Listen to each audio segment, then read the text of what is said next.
אומנות רחוב היא בראש ובראשונה אומנות מחתרתית המוצגת במקומות ציבור, בעיקר ברחובות העיר, בניגוד לפסלים, מזרקות, מייצגים וכדומה המאושרים על ידי הרשויות. לרוב נובעת אומנות הרחוב מרצונם של האומנים לחשוף את יצירותיהם, דעותיהם הפוליטיות והחברתיות. הפגיעה ברכוש הכלל היוותה סוג של מחאה.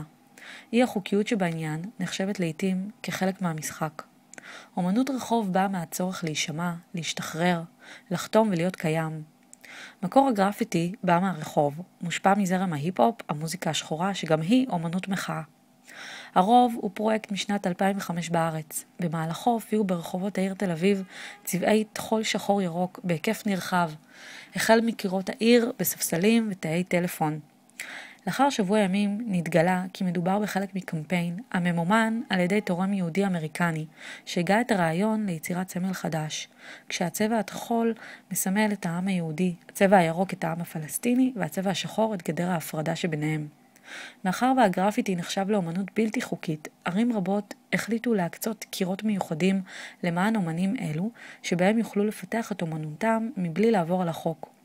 בשנת 1994 יצא ראש עיריית ניו יורק רודי ג'וליאני כוח משימה למחיקת גרפיטי, על מנת להפחית את כמות הגרפיטי בעיר, כחלק מהמאמץ הכולל להפחתת הפשע בעיר ולשיפור חזותה, ולכן נאסרה מכירת צבע במכלי תרסיס לילדים מתחת לגיל 18. החוק אף דרש ממוכרים להחזיק צבעים אלו בתוך ארונות תצוגה נעולים בחנויות על מנת למנוע גנבת הצבעים. הקנסות על הפרת חוק זה היו גבוהים ביותר, $350 לכל עבירה.